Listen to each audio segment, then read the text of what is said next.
je plaide la sanction la plus sévère contre la personne qui s'est rendue coupable des propos racistes que nous avons entendus.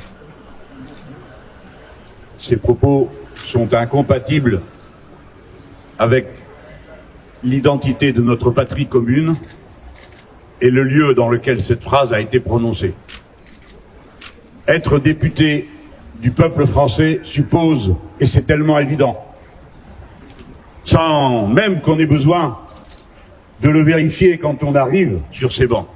Premièrement, il n'est d'autre souverain en France que le peuple.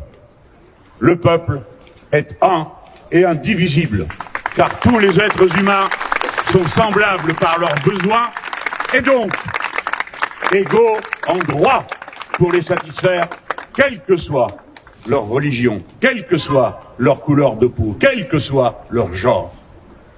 Avant toute chose, nous sommes des êtres humains et en cela semblables. Deuxièmement, l'accord avec la nature républicaine de l'État, qui postule que nous sommes libres, égaux et fraternels, car tel est l'unique contrat qui lie le peuple français, qui n'est ni une religion, ni une opinion politique.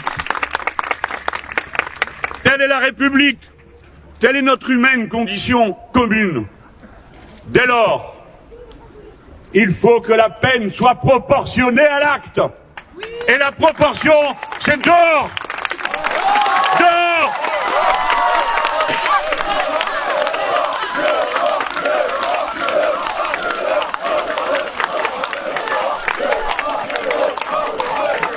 Hier, ils assumaient leur racisme.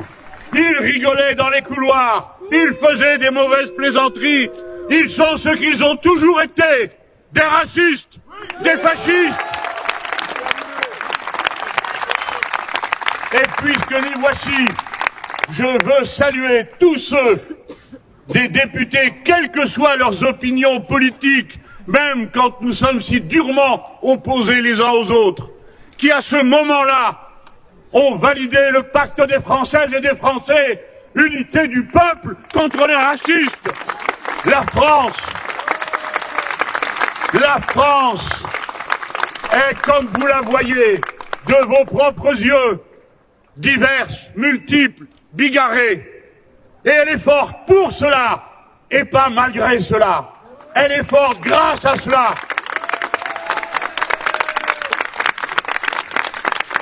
Je m'adresse aux enfants que Carlos avait fait venir hier parce que c'était, pour un député, c'est toujours tellement important.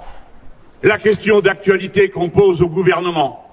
C'est le moment, quand vous êtes député, où tout d'un coup, vous vivez l'importance de votre fonction, parce que c'est vous qui représentez le peuple, qui normalement contrôle et interpelle le gouvernement.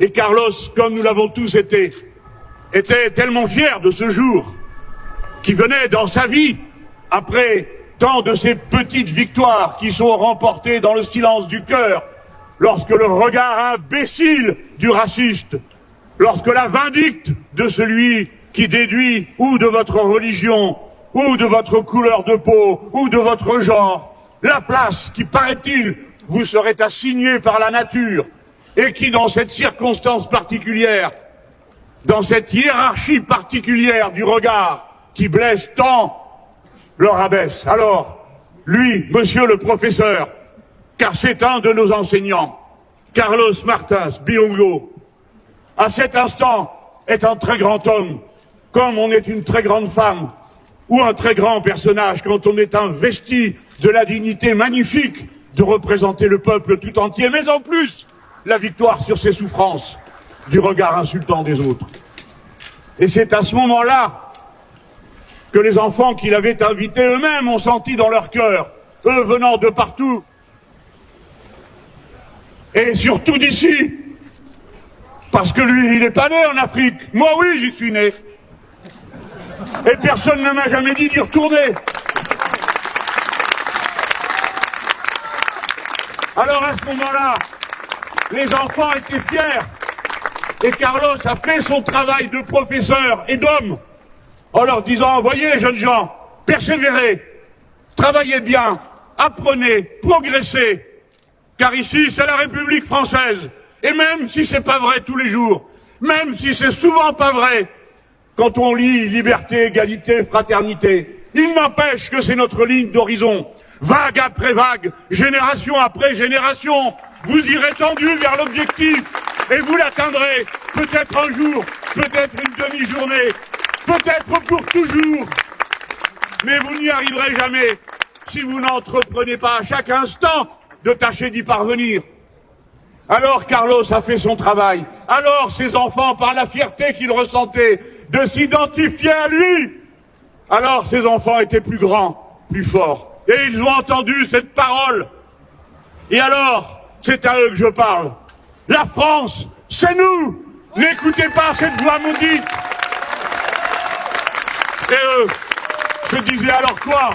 Même quand on est député, même quand on a l'écharpe bleu, blanc, rouge qui commence par le rouge, quand on est député, même quand on est là, alors on est insulté, alors on est maltraité. Je le dis à tous ceux qui en ont le pouvoir, parce qu'ils ont un pouvoir de parole ou d'influence.